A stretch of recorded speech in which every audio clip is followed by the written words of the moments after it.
Hello everyone and welcome back to Panik Peak. Let me know where you are listening from in the world by leaving a comment, and if you like the episode, please like and subscribe. Now, let's get cozy, and let's begin. I had always dreamed of the open road, long drives, endless highways, the feeling of freedom. So, when I decided to take a cross-country road trip, I was excited for the adventure. The plan was simple: follow the GPS, stop at the quirky little towns along the way, and let the journey unfold. But somewhere, in the middle of nowhere, my journey took a turn I never expected. It started innocently enough, just another stretch of highway, another empty road. But something felt off as soon as I took that exit. The moment my car veered off the main route, I felt the subtle shift in the air. The GPS had no warning, no indication of any danger, but there was something wrong with this road. Something that shouldn't have been there. I brushed off the feeling. After all, I was on a trip to discover new places, right? So, I kept driving. But the deeper I got, the more the unease grew. The road became unfamiliar, lonely and forgotten. The signs were faded, unreadable, like they had been waiting for years for someone to notice. And then, when the engine sputtered, I knew something was very wrong. What started as a typical road trip quickly turned into a nightmare. What I thought was an ordinary detour became a twisted, shifting highway, trapping me in its grasp. And as the hours stretched on, I realized I wasn't just lost. I was never meant to leave. The engine coughed and groaned again, and I glanced nervously at the fuel gauge. The needle was dipping dangerously low. I glanced around, hoping to see something, anything, that might resemble civilization. But all I saw were faded road signs and the cracked pavement that seemed to stretch on forever. I reached for my phone, hoping for a signal, but of course, there was none. Just a blank screen. Panic began to creep in, cold fingers wrapping around my chest.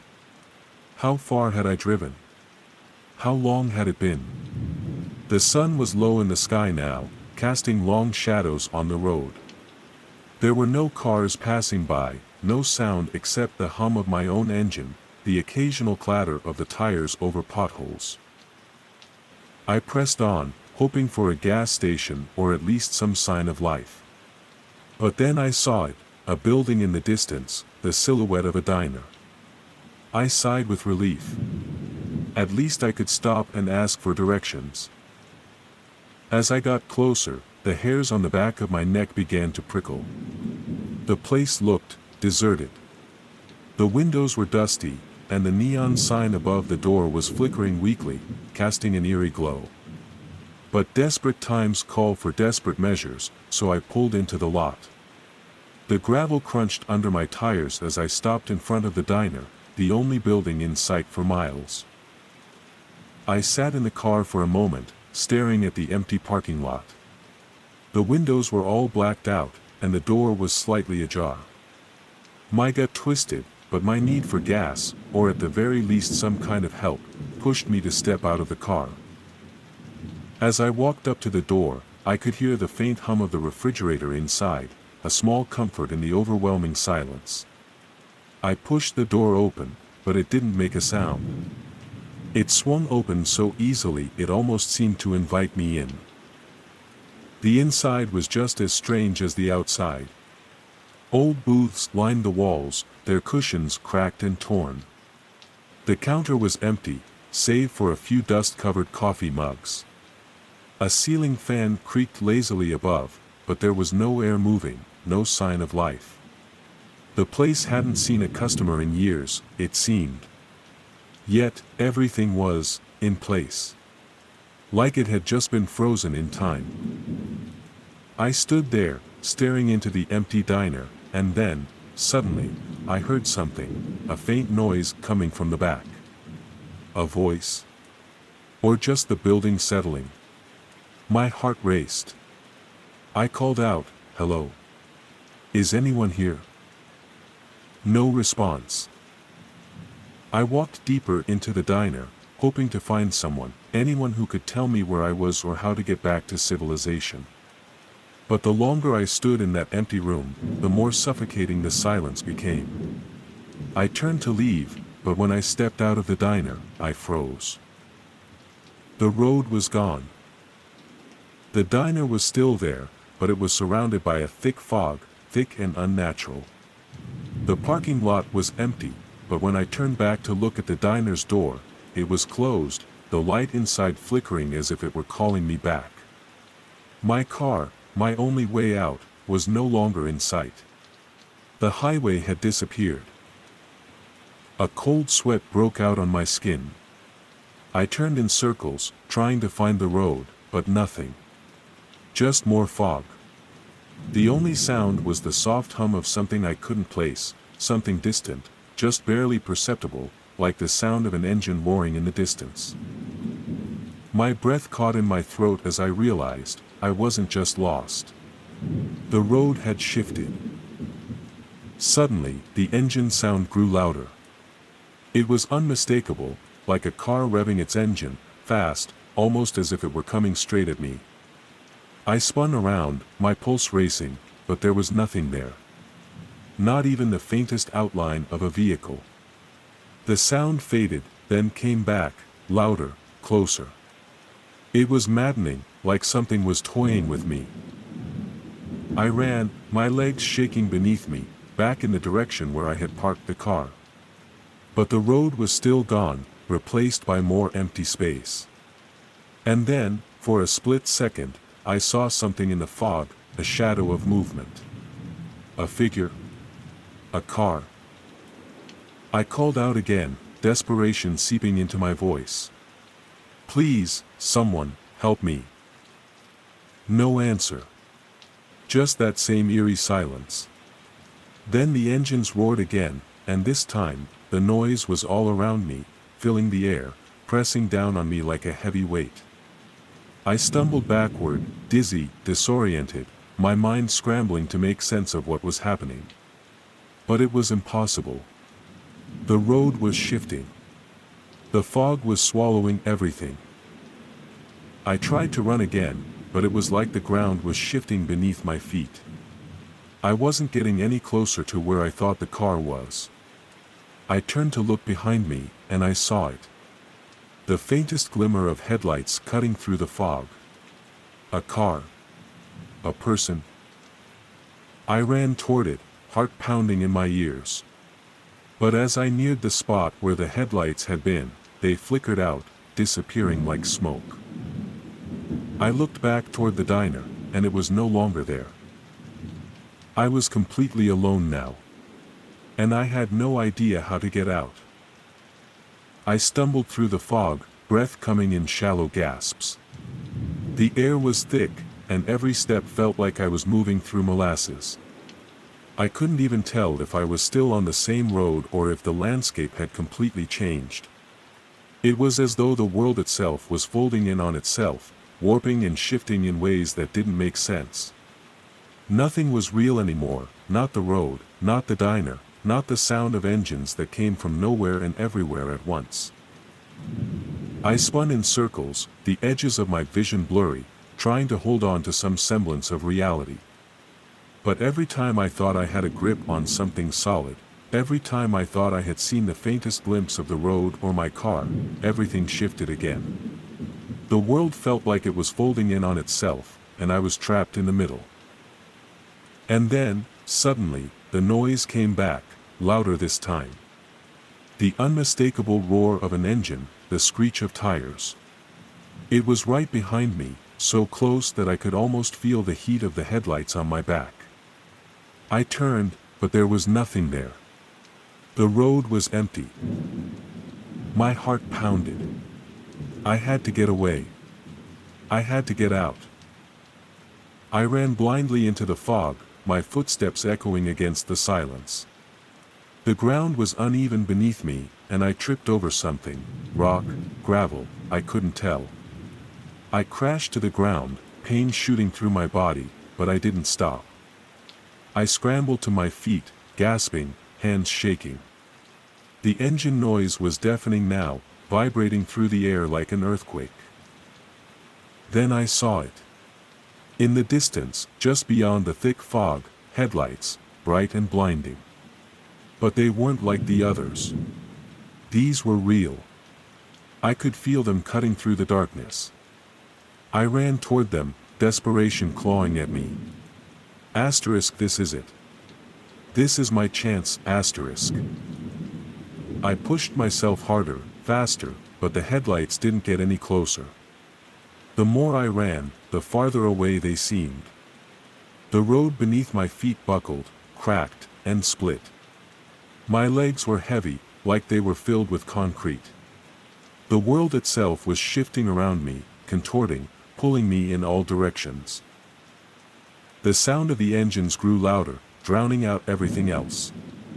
And then, silence. I stopped dead in my tracks. The fog was gone. The road was gone. The world was gone.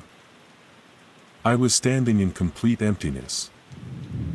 There was no diner, no car, no road. Just me, alone in the void. No noise. No sound.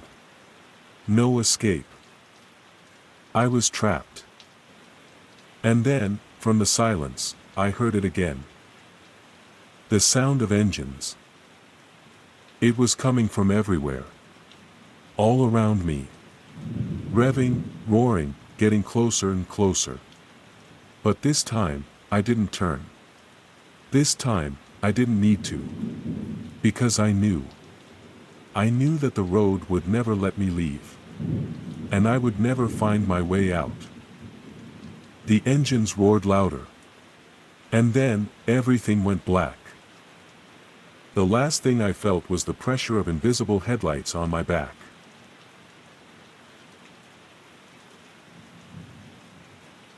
It was supposed to be a peaceful weekend getaway, a break from the constant hum of life, a chance to reconnect with nature, and, for once, enjoy the silence.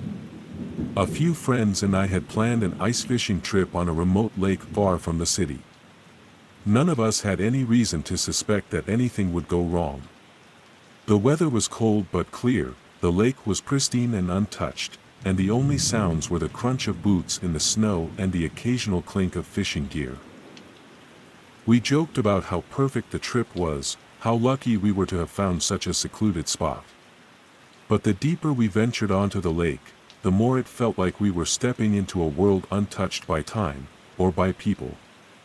There was something strange about the vast, frozen expanse around us. No birds, no animals, no signs of life.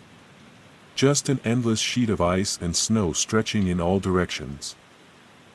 The peaceful silence that surrounded us felt heavy, like it was pressing in, suffocating us in a way we couldn't explain. But we shrugged it off, laughing it off, and went about setting up our camp, drilling holes into the ice, and settling in for a long day of fishing. None of us knew, not then, that this lake had secrets, secrets buried deep beneath its frozen surface. Secrets that had been waiting for the right moment to awaken. Secrets that would change everything. We'd been on the ice for hours. The sun was sinking lower in the sky, casting long shadows over the lake, but none of us had caught anything. The wind had picked up, carrying a biting chill that seemed to seep into our bones despite the layers of clothing. I wasn't the first to notice something wasn't right. It was Dan who first acted strangely. He had been more quiet than usual, his eyes darting around as if he were searching for something just out of reach. At first, I thought it was just the cold getting to him, but then I saw him glance over at me and give a nervous laugh. "I swear," he muttered, "I thought I heard something under the ice." It sounded like voices. We all laughed at first. It was ridiculous, right? The wind playing tricks on us. But I couldn't shake the feeling that something was off. The ice didn't sound the way it should. It had been creaking and groaning all day, but now, it seemed almost too alive. "Yeah," Sure, I said, trying to dismiss it, but there was a tightness in my chest that wasn't from the cold. You're just spooked, man.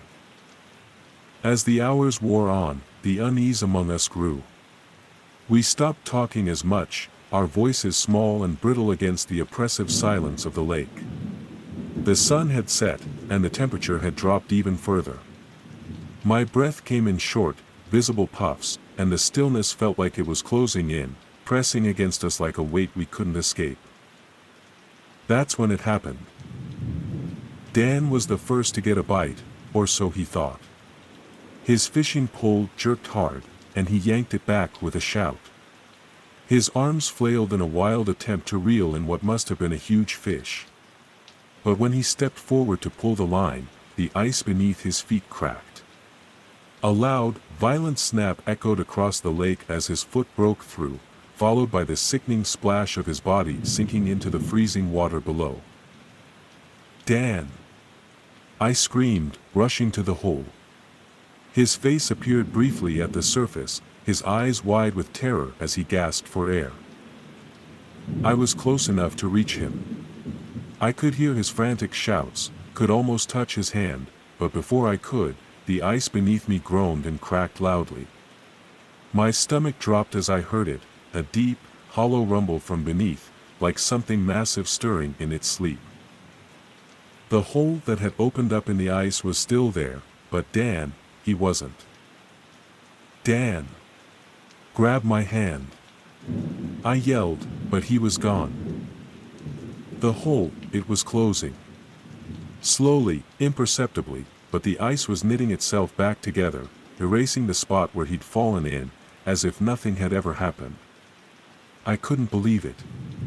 My mind screamed at me that I had to help him, that he couldn't be gone, but the hole had disappeared. The others rushed to my side, but they stopped just short of the now smooth ice. What the hell just happened? Mike said, his voice shaky. I could feel my pulse racing as I looked around in panic.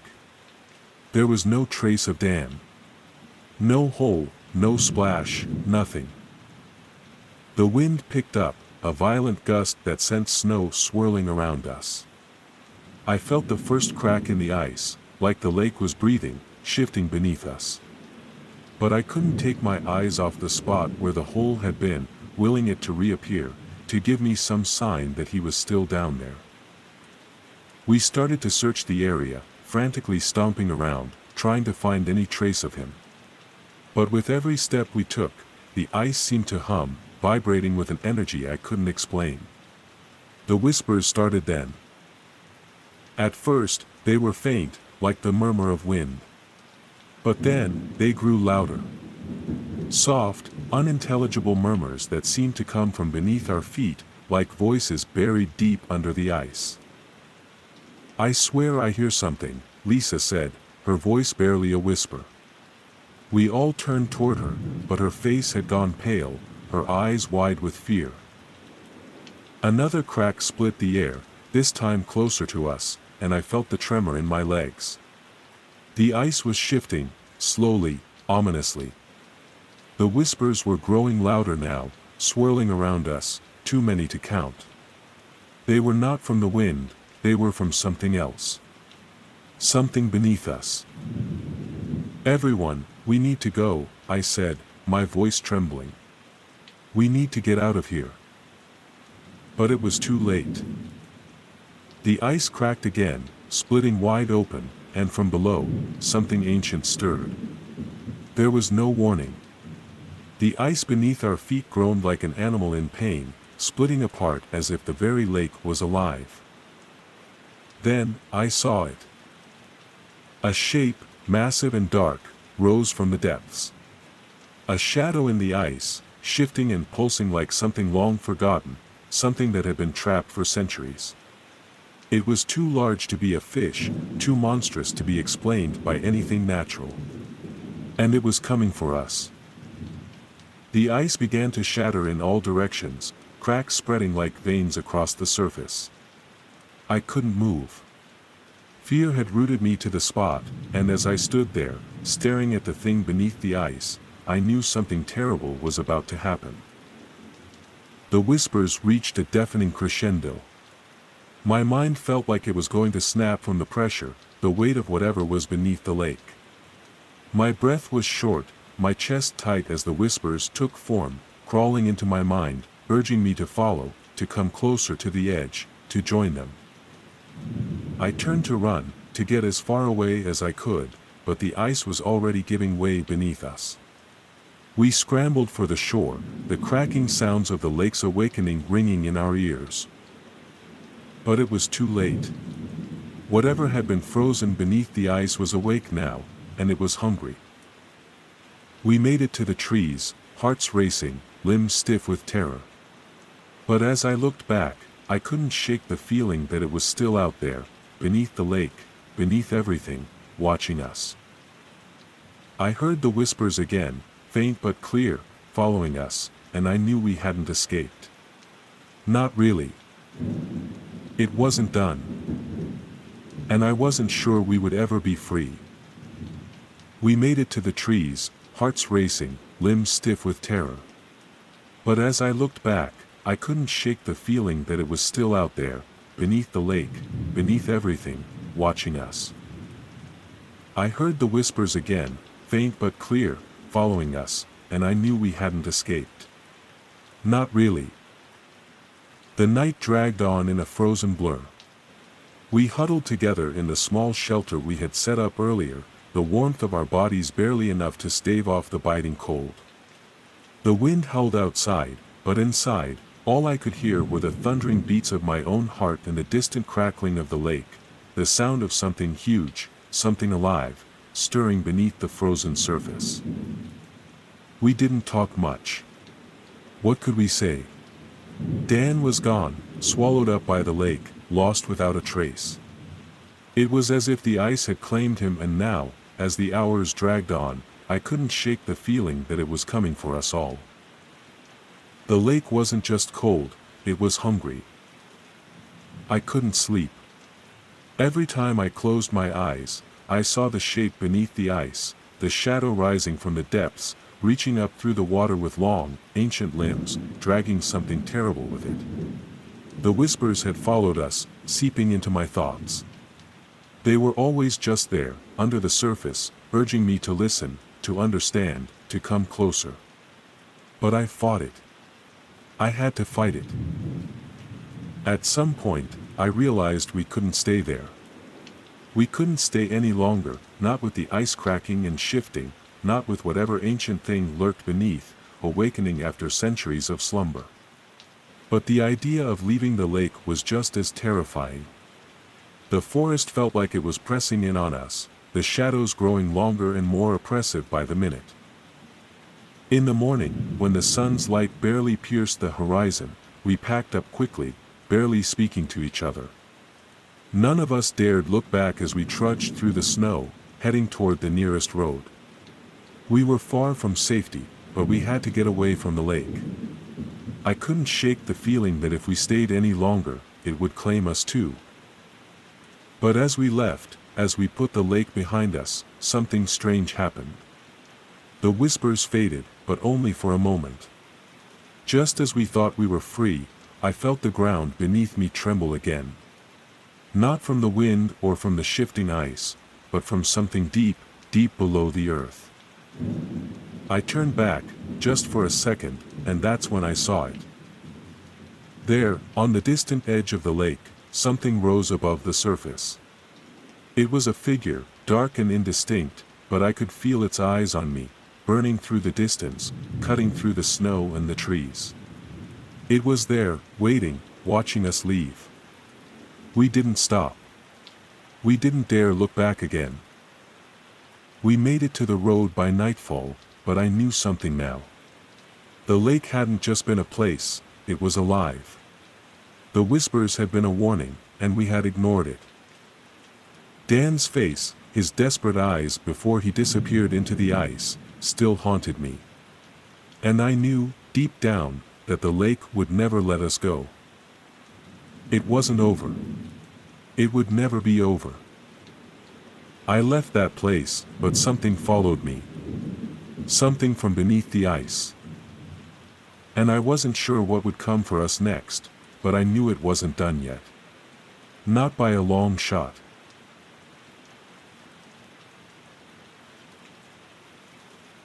The idea had seemed simple enough at first, a solo trek across the desert, a personal challenge to test my endurance, my limits. I had read stories of those who had braved the vast, barren expanse, the ones who came back with nothing but sunburned skin and tales of their struggle. I wanted to prove I could do it, to face the unforgiving landscape and come out stronger, wiser, somehow different. But no one had warned me about the desert's trickery. No one had told me how the land could play tricks on your mind, how it could consume your very sense of time and space until you no longer knew where you were, or who you were. At first, everything had seemed like any other trek. The heat. The vastness. The isolation. I felt the dryness of the air seeping into my skin, and every breath felt like I was inhaling dust. The horizon stretched endlessly before me, a shifting line between earth and sky. The ground cracked beneath my feet, parched and unforgiving. But I pushed on. I had prepared for this. I was ready.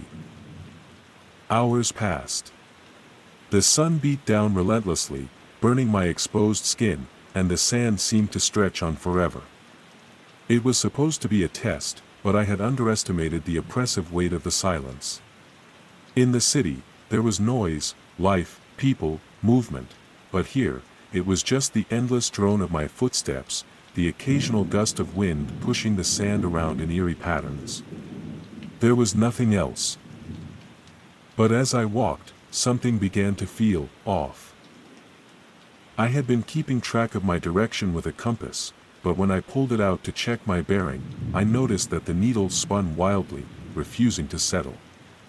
I shook it, thinking maybe the heat was playing tricks on it, but the needle danced erratically, like a nervous animal trying to escape its cage. My stomach clenched. No, this can't be right, I muttered to myself, trying to steady my breathing. I couldn't allow myself to panic. I looked around. The desert was a vast expanse of sand, with no discernible landmarks to guide me. There was nothing in any direction, just dunes, rolling endlessly in the heat. But as I squinted into the distance, something felt wrong. The dunes seemed to change, ever so slightly, as though they were moving when I wasn't looking. Shaking off the feeling, I tucked the compass back into my pack and continued walking, trying to focus on the rhythm of my steps, telling myself I was fine, that I just needed to keep going.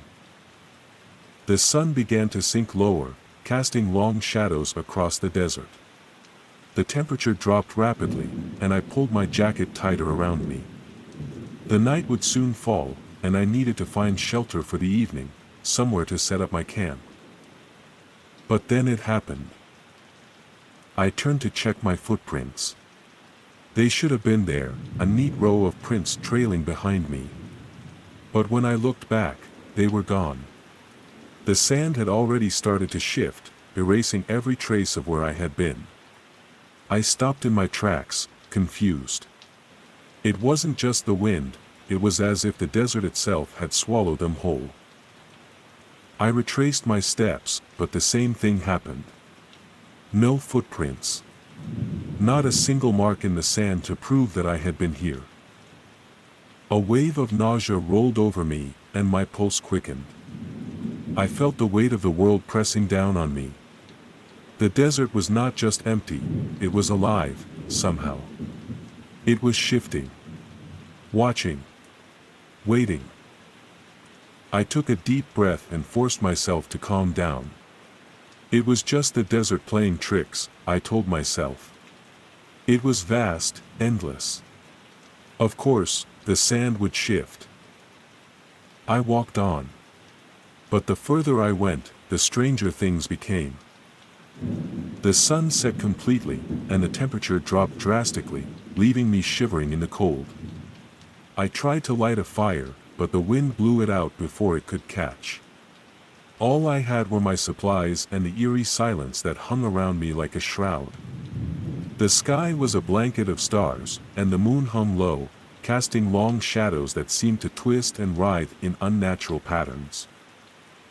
That was when I heard it. At first, it was faint, a whisper, soft like the wind brushing against the sand. But it was not the wind. The sound came again, this time clearer, almost like a voice, murmuring just beneath the surface of the dunes. I froze. "Hello." I called out, my voice trembling despite myself. The wind picked up, carrying with it a faint slither of sound that almost sounded like laughter, a low, mocking chuckle that seemed to come from everywhere and nowhere at once. I stood there, frozen in place, my eyes scanning the horizon for any sign of life. But there was nothing. The whispering continued, curling around me like an invisible hand, creeping into my ears. It was soft at first, barely audible, but it grew louder, more insistent, more malicious. I felt my skin crawl as the sound filled my ears, and my heart raced. Was I losing my mind? Was I hallucinating from exhaustion? Then, I heard something else, a scraping sound, like something moving beneath the sand. My breath caught in my throat. I turned, but the desert was as still as ever. The dunes stretched endlessly before me, dark and silent under the moonlight. But the sensation of being watched, of something just out of sight, was overwhelming. I began to move, slowly at first, unsure of what to do. My boots sank deeper into the sand with every step, as though the earth was pulling me down, sucking me in. The air felt heavier now, as though the desert itself was alive, pressing against me, suffocating me. I looked behind me. There were no footprints. My mind raced as I tried to process what was happening. How could this be? I had been walking for hours, yet there was nothing to show for it.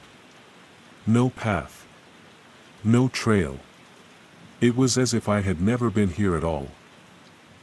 The whispering returned, louder this time, like voices, many voices, rising from the sand. They seemed to come from beneath me, from the very earth itself. The ground trembled slightly beneath my feet, and the sand shifted, swirling unnaturally. I took another step, and then another, my pulse hammering in my chest. But then it happened again. The ground beneath me cracked, the sand shifting in violent waves, rising up in spirals, as though something huge was moving beneath the surface. I turned to run. The sand grabbed at my feet, pulling me down. I stumbled, falling hard into the grains, but I couldn't stop. The whispers were now deafening, curling around me like 1,000 voices, all speaking at once. I tried to get up, but the sand surged upward, pushing against me, smothering me. Panic gripped me as the desert began to swallow me whole. I could feel something moving beneath me, something dark, something ancient. The earth was breathing, shifting, and I was nothing more than prey in its grip. The whispers grew louder. The laughter, mocking and cruel, echoed in my ears as I was pulled deeper into the shifting sand. I screamed, but my voice was lost, swallowed by the void of the desert. I was no longer sure if I was still in the desert, or if I had ever truly been in the desert at all. All I knew was that the desert had me now. And I was never leaving. I don't know how much time has passed since the desert swallowed me whole. It could have been hours. Days. Weeks. Time has no meaning here, in this endless expanse where the sand never stops moving, never stops shifting.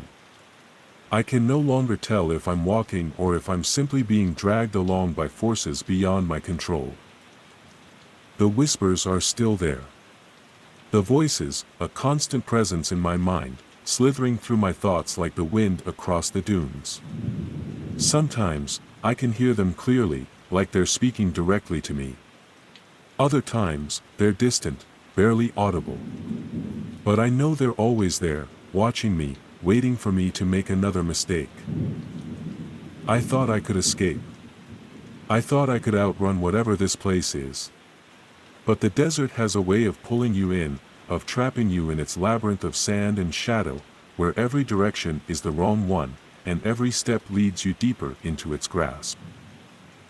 I've tried to mark my path, to leave some trace behind, anything that will prove I was here. But each time, the sand erases it. I leave no footprints. No sign of where I've been.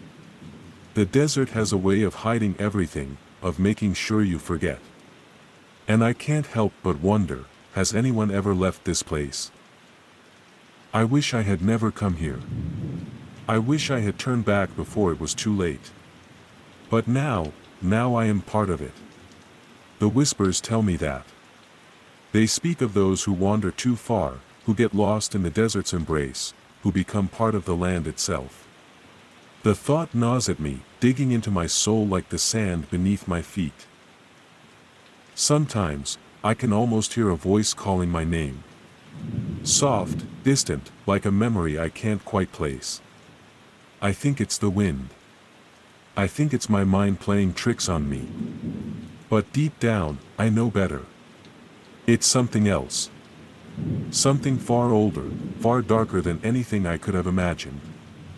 Something that has always been here, waiting for me to stumble into its grasp. I don't know if anyone will find me. I don't know if I'll ever escape. But I do know this, the desert is alive, and it will never let me go. And as I stand here, lost in the endless sea of sand, I realize that I am already gone. The desert has claimed me. And I will never be free.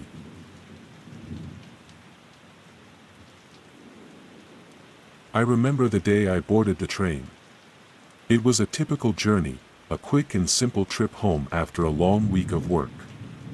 The train was quiet, almost empty, with only a handful of passengers scattered across the cars. It was late, an overnight ride that would take about 8 hours, I was told. I'd chosen the window seat, pulled my jacket tighter around my shoulders, and settled in, closing my eyes just as the train began to move. I never thought much about it, never suspected the horror that awaited me on that train. It was just another ride, another night. Until the moment I woke up, and everything had changed. I woke up with a start, a cold sweat slicking my skin. The rhythmic clatter of the train on the tracks was still the same, the hum of the engine almost soothing in its familiarity. But something felt wrong. I rubbed my eyes and glanced out the window, empty fields stretched as far as I could see, the landscape a blur of dark green and gray. The train seemed to be moving at an impossible speed, yet there was no sense of direction. I had been asleep. How long had I been asleep? I checked my phone. No signal. Panic gripped me as I scrolled through the blank screen, praying for some indication of time, of where I was, of anything. But the phone wouldn't connect. I could feel my heartbeat quicken. I looked around. The other passengers were seated as they had been when I'd fallen asleep. The elderly man in the seat across from me still stared out the window, his face unmoving, like a mannequin. There was a woman in the seat behind me, her eyes vacant, lips pressed tightly together. I had tried to speak to her earlier in the journey, but she hadn't responded. Now, she just sat there, motionless. I stood, feeling the uncomfortable weight of dread settle deep in my stomach. I had taken this train to get home, a simple 8-hour ride. So why hadn't we reached our destination? How could I have slept through all of it? I made my way to the door. I needed to get off, to breathe fresh air, to see where we were. But as I pressed the button to open the door, nothing happened. I tried again, harder this time. The door remained locked. I heard the muffled sound of footsteps down the corridor, then saw the conductor approaching. "Excuse me," I called out. Why aren't the doors opening? The conductor didn't answer. He just walked past me, his face unreadable. I tried to stop him, to ask where we were, what was going on, but he didn't even look at me. It was like I didn't exist. I turned and began to walk toward the front of the train, my pulse racing. I passed the lounge car where the air smelled stale, and I saw a man sitting by himself, hunched over in his seat, fingers trembling as he clutched a book. His eyes, too, were glazed over, but I could feel him watching me. When our eyes met, he mouthed something I couldn't hear. It looked like asterisk, get off. Asterisk. My heart pounded louder.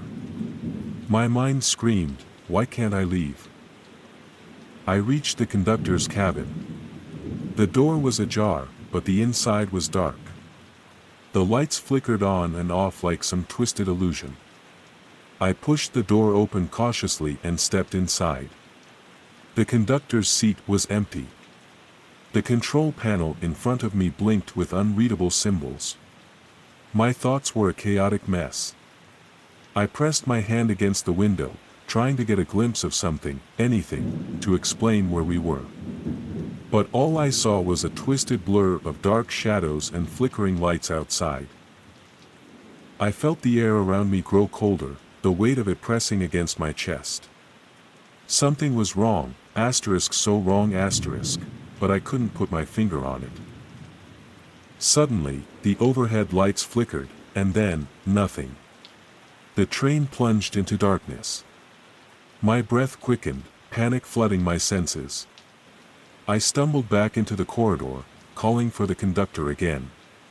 But there was no answer. I rushed toward the back of the train, hoping to find someone, anything that could explain this. But the closer I got to the rear, the more the air seemed to thicken, like I was wading through tar. When I reached the last car, I froze. There were more passengers here now, hundreds of them. But they were different. Pale. Ghostly. Their eyes were vacant, their faces hollow, like they had been dead for years. They sat in their seats, unmoving, staring straight ahead with a terrifying stillness. My throat tightened. I tried to move toward the exit, but the air seemed to pulse, to stretch around me like some unseen force was trapping me here. I couldn't breathe, couldn't think. I looked back at the passengers, at the faces that never blinked, never moved, and realized the horrible truth: they weren't just passengers. They were victims. Like me. The train was a prison, and we were its captives, riding on a track that would never end. I ran to the front, my feet stumbling beneath me. I tried to scream, but the sound was swallowed by the air. I pushed my hands against the walls, desperately seeking an escape. I had to get off this train. I had to get off now. But no matter how hard I tried, the doors wouldn't open. The train kept moving. And there was no destination. The train that never stops. And I am still here. The days blurred together, or perhaps it was just one endless day that stretched into an eternity. I could feel myself losing track of time. At first, I tried to keep track of the hours, but it was impossible. My watch, like my phone, lost its purpose. It wouldn't show the time, and the strange landscape outside the window gave no clue about where we were. It was always dark, always that dull, inky gray, the kind of color that made everything feel suffocating. The other passengers, the victims, remained as they were, unchanged, their hollow eyes fixed ahead. I thought of speaking to them, to scream for help, but I knew they wouldn't respond. Not anymore. But sometimes, just as the train creaked and groaned through the dark, would catch something in the air, a subtle vibration. A murmur, maybe. It was faint, just beyond my reach, but it always seemed to come from the passengers themselves. A sound I couldn't quite decipher, a whisper that seemed to seep from their cold, unmoving lips. I began to search the train.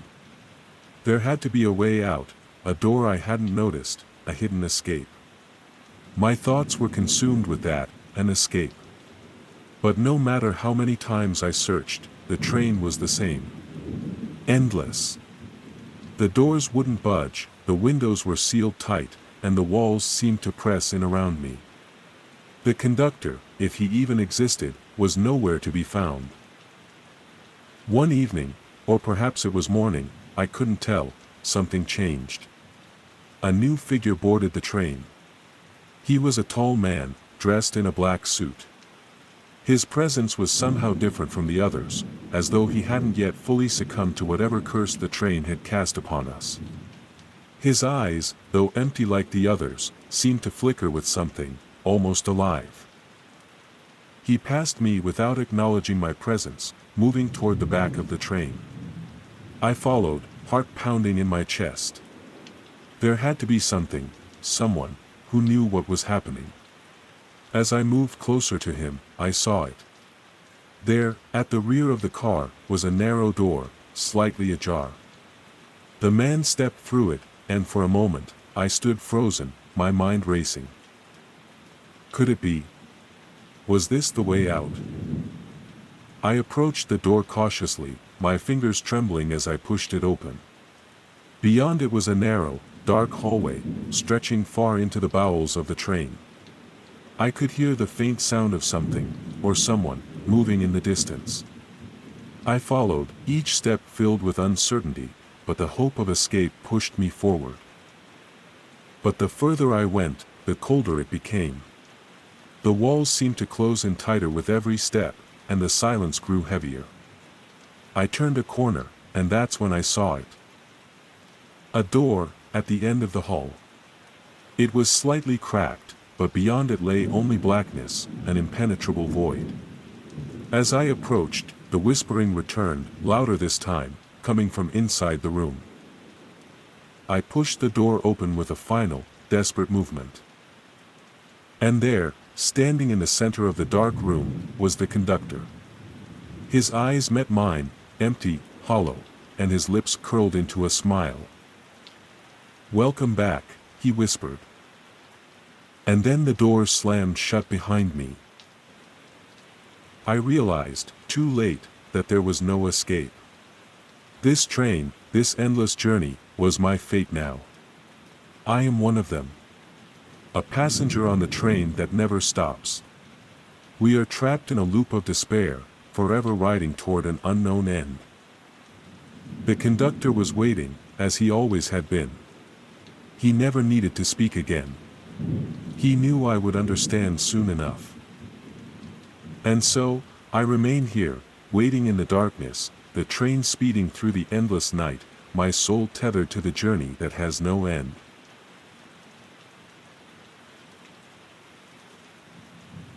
It was supposed to be a simple road trip, just a quick getaway from the bustle of everyday life, a chance to clear my head. The drive started off fine, the winding roads offering beautiful, uninterrupted views of the countryside. But as the hours passed and the sun dipped below the horizon, something started to feel off. My car broke down in the middle of nowhere, miles from any town. The engine sputtered, the dashboard lights blinked out, and then, nothing. I tried restarting it, but it was dead. My phone had no signal, and there wasn't a soul in sight. I was alone, stranded on a deserted road with nothing but the vast stretch of wilderness around me. My only option was to walk. The road stretched endlessly, a shadowed ribbon in the dark. It was getting colder, and the trees seemed to close in on me, their gnarled branches casting eerie shapes in the dimming light. The silence was unnerving, broken only by the occasional rustle of leaves or the distant call of an unseen animal. I walked for what felt like hours, growing more and more desperate, until, just as my feet ached with exhaustion, I saw it, a village. It appeared suddenly, almost like a mirage, nestled at the bottom of a valley, its quaint homes flickering with dim lights. I didn't know where I was or how I had stumbled upon it, but I didn't care. I was exhausted, and I needed help. Little did I know, the village would become my worst nightmare. The path leading into the village was narrow and overgrown, the cobblestones cracked and uneven. As I stepped onto the street, the first thing I noticed was the eerie stillness that hung in the air.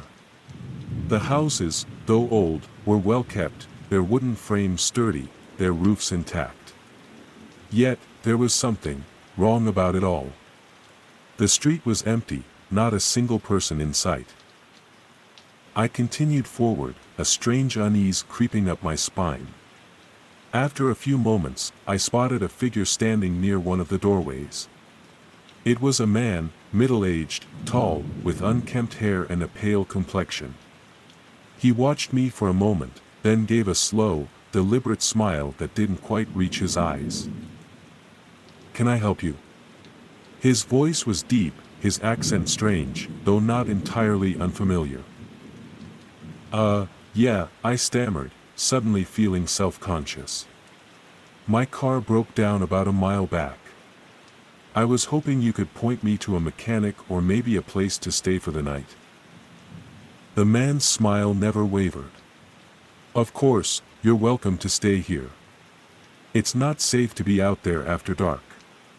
He nodded toward the dense woods surrounding the village, and I caught a flicker of something in his eyes, something I couldn't quite place. "Come, follow me. We'll get you settled." I didn't want to argue. My body ached, and I was beyond tired. The thought of having a warm bed and maybe some food seemed like heaven. So, I followed him into the village, unsure of what to expect but grateful for the help. The houses here were unlike anything I'd ever seen, old but charming, with crooked windows and narrow wooden doors. The people I passed were standing on their porches, watching me with expressions that were hard to read. Their faces were pale, and they didn't speak to me, just stared with a quiet intensity that made my skin crawl. The man led me to one of the houses near the center of the village and opened the door. Inside, the air was thick and musty. The house was small, furnished with dark, heavy pieces.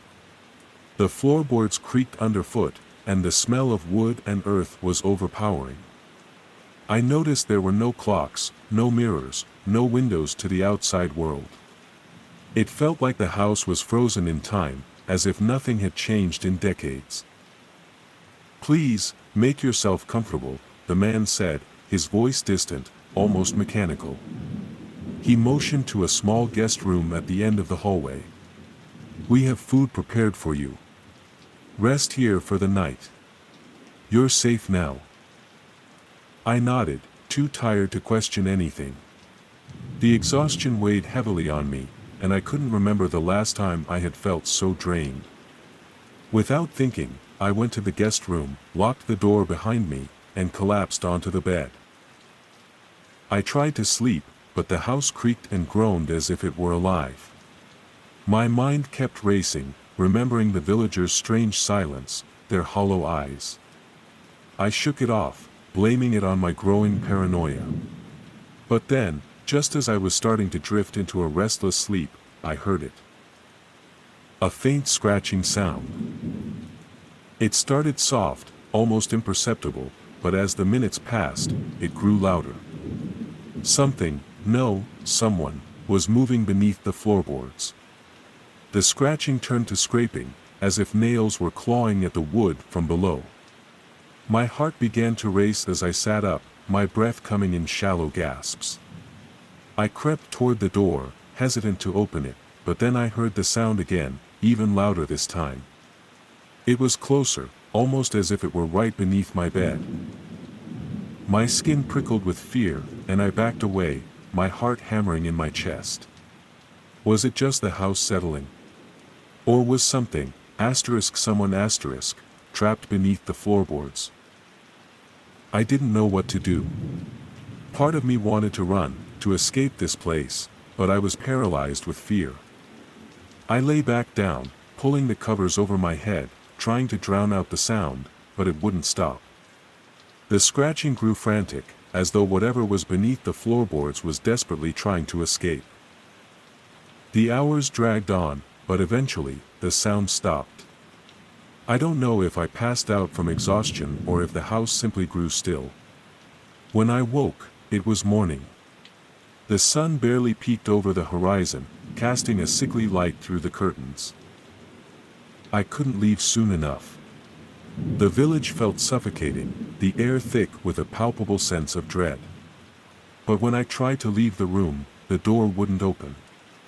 Panic surged through me as I rattled the handle, but it was stuck fast, as if someone was holding it from the other side. "Leave it, child," a voice called from behind me. I spun around, heart pounding. The man from the night before stood in the doorway, his face unchanged, his smile never faltering. "You're not going anywhere," he said softly. "You belong here now." His words sent a chill down my spine. I backed away, my body shaking. The villagers gathered around me, all of them silent, watching with those vacant, unblinking eyes. They moved slowly, methodically, closing in. "We've been waiting for you," the man continued. "You'll stay with us. Forever." I tried to scream, to run, but my legs betrayed me, and I found myself rooted to the spot, paralyzed by the weight of their collective gaze.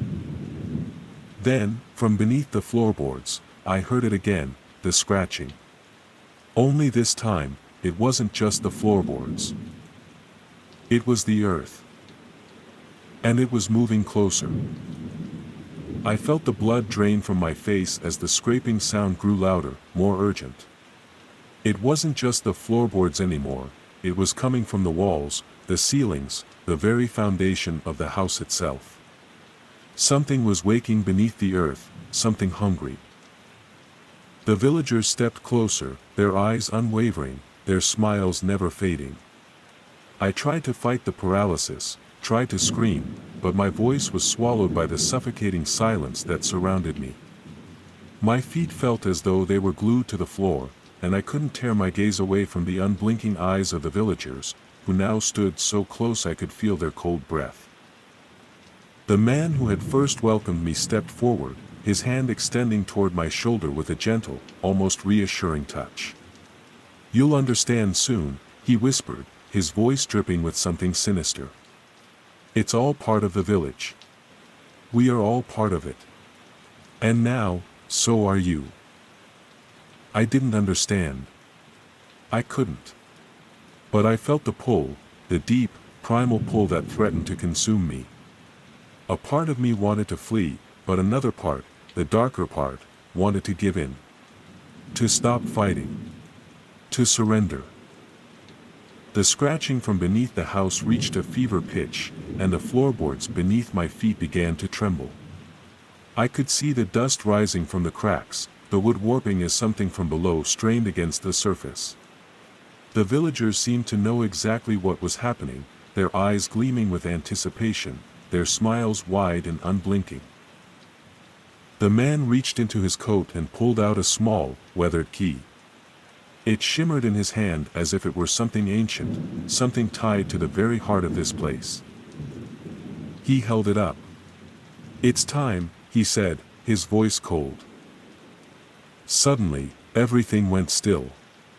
The air was thick, suffocating. I felt my chest tighten as the ground beneath me seemed to shift, as though the earth itself was alive, pulling me down. My feet started to move on their own, dragging me toward the door. My body was no longer mine to control. It was as if the village itself had claimed me, its grip tightening around my soul. The door to the outside opened before I even touched the handle, revealing a blinding light that seemed to distort reality. The villagers stepped aside, their eyes now wide with something resembling hunger. I tried to turn back, to fight, but I could no longer remember how. I was a part of them now. I could feel the pull of the village deep in my bones, urging me forward. Outside, the ground was soft, like the earth had been freshly turned. The air was heavy with the scent of decay, and the trees around the village had taken on a twisted, otherworldly appearance. The dark sky loomed above, suffocating everything in its shadow. I was no longer aware of who I was, what I had been before, or where I had come from. All that mattered was the village, its call, its unyielding grip. The villagers gathered around me, forming a circle, their eyes locked on mine as the ground shifted again, as though the very earth was waiting for me to take my place. And then I saw it, the thing that had been scratching beneath the floorboards. A dark shape, twisted and writhing, emerged from the earth. It was something ancient, something wrong, its form constantly shifting as if it were made of shadows and whispers. It reached out toward me, and I felt myself drawn toward it, no longer able to resist. I stepped forward, my feet sinking into the earth, and the darkness swallowed me whole. The last thing I heard was the village's voice, soft and haunting, as it whispered, "Welcome home." And then, there was nothing. There are places in the world that don't want to be found. Places that shift and twist, swallowing those who dare to wander too far. We thought we were just having fun, chasing the thrill of the unknown. We had no idea we were walking into something that had been waiting for us all along. We had no business straying from the trail. But the thrill of the unknown was too tempting, and our laughter echoed through the trees as we ventured deeper. The woods were dense, the air thick with the scent of damp earth and decay. The deeper we went, the more everything started to blur together, twisted branches, gnarled roots, endless shadows. At first, it was fun. We joked about being in a horror movie, teasing each other when the wind howled through the leaves. But then, the map stopped making sense. The paths we thought we marked twisted into nothing, and when we turned to retrace our steps, the way back was gone. Then, one by one, they started disappearing. It was Jesse first. One moment, he was right behind me, and the next, nothing. We called his name, our voices cracking against the suffocating silence. No answer. Just the sound of something rustling beyond the trees. Something that wasn't Jesse. Then came Danny. She was holding my hand. I swear to God, she was holding my hand. Then she wasn't. My fingers grasped at empty air, and when I spun around, she was gone. No scream. No sign of struggle. Just gone. Panic took over. We ran, not knowing where we were going, only that we had to move. The air grew heavier, thick with the scent of rot. The trees loomed taller, their bark blackened, almost pulsing. And then we heard it. Our names. At first, it was a relief. Jesse. Danny. We screamed back, stumbling toward the voices. But then, something was wrong. They were saying the right words, but in the wrong way. Stretched, distorted, like a recording played on failing tape. Come back. The voices wavered, too hollow, too distant, yet too close at the same time. We stopped. The night pressed in around us. And then, from the shadows, they stepped forward. Not Jesse. Not Danny. Things that looked like them, but weren't. Their faces were wrong, their eyes too dark, too deep, as if something else was peering out from within. Their mouths stretched too wide when they smiled. My legs refused to move. My breath hitched as they reached out their hands, too many fingers curling, twitching, beckoning. And then they spoke again. This time, in my own voice. Terror gripped my chest like an iron vice. I staggered backward, my vision blurring as the figures advanced. Behind me, the trees seemed to shift, closing in like a prison. I turned to run, but the forest had changed. There was no path, only endless black trunks stretching toward an unseen sky. A whisper slithered through the air, curling around my ears. Stay with us. The voice was mine, and yet it wasn't. It echoed with something ancient, something hungry. I clenched my hands into fists, nails digging into my palms. This wasn't real. It couldn't be real.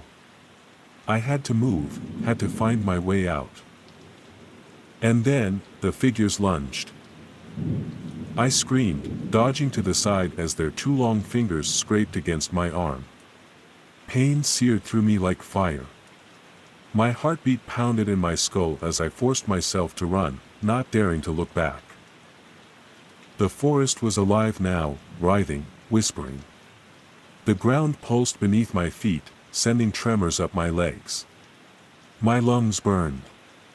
The air thickened, becoming something almost liquid, something suffocating. The voices followed me. Come back, come back. They were in front of me. Behind me. All around me. I ran until my legs gave out, collapsing against the damp earth. My breath came in ragged gasps as I peered into the darkness, hoping, praying, that I was alone. A hand landed on my shoulder. I turned, and my own face stared back at me. I opened my mouth to scream, but no sound came. The thing that wore my face grinned wider, its hollow eyes drinking me in. My limbs felt heavy, my vision swimming as something cold seeped into my bones. The forest closed in, the trees stretching, bending, wrapping around me like living shadows. Darkness swallowed me whole. When I opened my eyes, I was standing among them. The forest was silent, save for the rustling of leaves. A figure stumbled through the undergrowth, a new wanderer, lost and afraid. I smiled. And then, in a voice no longer my own, I called their name.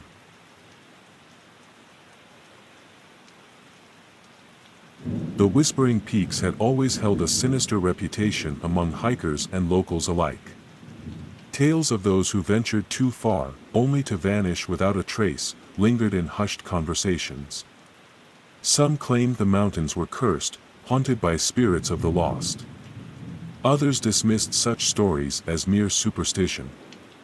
I never believed in ghost stories, until the day I found myself trapped in the mist, pursued by something that should not exist. I was supposed to be back before dark. The plan was simple, a day hike through the Whispering Peaks, a scenic loop that cut through the towering pines and jagged cliffs before leading back to the parking lot. I had packed light, just a bottle of water, some granola bars, and my phone. But when the mist rolled in, swallowing the trees in a dense, suffocating fog, I lost the trail. The sun had set before I even realized how far I had strayed. My phone was dead. I didn't panic at first, I could follow my own tracks back. But the snow had started falling, erasing my footprints before I could retrace them. The wind howled through the peaks, whispering through the trees in a way that made my skin crawl. Then I heard it. Soft footsteps crunching the snow behind me. I froze, my breath hitching in my throat. I turned, but the fog was too thick, a wall of white swallowing the world behind me. I called out, "Hello? Is someone there?" My voice sounded small, swallowed by the mountain's breath. There was no answer. Only silence. A silence too deep. I kept moving, forcing my legs to push forward through the knee-high drifts of snow. My hands were numb, my face stung from the cold. I just needed to keep walking. But then the footsteps came again. Faster. Closer. I spun around, heart hammering.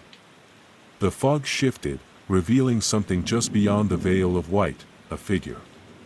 Tall, unnaturally thin, its body stretching toward the sky like a skeletal tree. It stood motionless, its face obscured by the swirling mist. No breath. No steam in the cold air. It wasn't human. A shrill whimper escaped my lips as I stumbled backward. My foot caught on a hidden root, and I crashed into the snow. The impact sent pain lancing up my wrist, but I barely noticed. I scrambled to my feet, eyes locked on the figure. It hadn't moved. Then the whispering started. Not the wind. Not my imagination. Voices, dozens of them, slithering through the mist like a chorus of the lost. They called my name. I turned and ran. I didn't know where I was going, only that I had to get away. My lungs burned, my legs ached, but I didn't stop. The whispers followed, growing louder, filling my head with promises of warmth, of home, of surrender. Then, I saw it. A light. A flickering orange glow through the trees. A cabin. It had to be. I pushed toward it, my last reserve of strength fueling me forward. The trees thinned, and the glow sharpened. A lantern. A wooden porch dusted with snow. I stumbled up the steps and pounded on the door. Please. Let me in. Someone's out there. No answer. I tried the handle. It turned. The door swung open to reveal a dimly lit room, the fireplace crackling weakly. Relief flooded me as I stumbled inside, slamming the door shut behind me. My breath came in ragged gasps. Safe. But then I saw them. Huddled in the corner, their backs pressed against the far wall, were 3 people. Their faces were pale, eyes wide with terror. One of them, a woman with hollow cheeks, lifted a shaking finger and pointed past me. You let it in. The whispering started again. Right behind me. The temperature in the cabin dropped suddenly, my breath coming out in thick clouds. The door creaked open behind me, though I had just slammed it shut. A shadow stretched across the wooden floor, impossibly long, curling like mist-given form. The whispers grew deafening, filling every crevice of my mind, each voice speaking over the next in a language I didn't understand. The woman whimpered.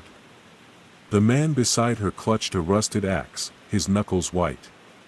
You need to run, he hissed. Now. I turned, trembling, and saw it standing in the doorway. A mass of shifting darkness, its limbs too long, its head tilted unnaturally to the side.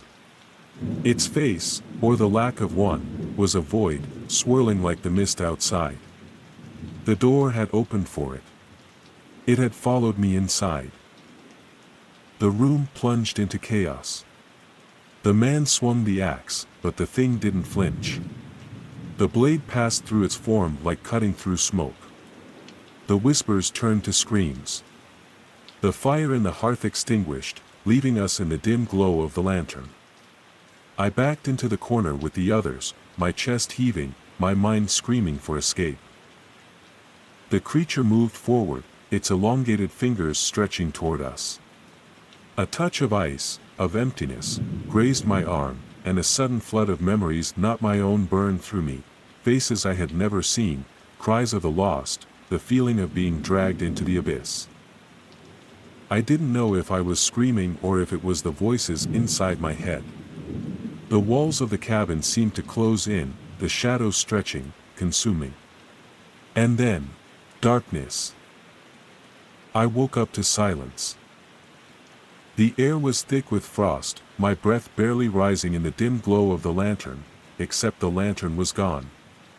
The fire was gone. The cabin was gone. I was lying in the snow, alone. The trees loomed around me, black against the silver mist. My body ached, my fingers stiff with cold. I sat up, my heart pounding, trying to remember what had happened. The whispers, the people in the cabin, the thing that had followed me inside. Had I imagined it? Had the cold finally driven me to hallucinations? Then I noticed the footprints. A circle of deep, elongated prints surrounded where I lay, pressing into the snow as if something had stood there, watching. Waiting. I staggered to my feet, legs weak, breath hitching in my throat. The sky had lightened slightly, dawn. I had survived the night. But the forest felt wrong. Empty. As if something had left. Or as if something was still watching. I forced myself to move, pushing through the snow until I saw something familiar, the edge of the trail, leading down toward the parking lot. My car. Safety. Civilization. I half ran, half stumbled toward it, afraid to look back. When I reached the car, I fumbled for my keys with frozen fingers. As I yanked open the door and collapsed inside, I dared one last glance toward the tree line. The mist was thinning, revealing the jagged peaks of the mountain. And just before it vanished completely, I saw it standing there. Still watching. Waiting for me to return.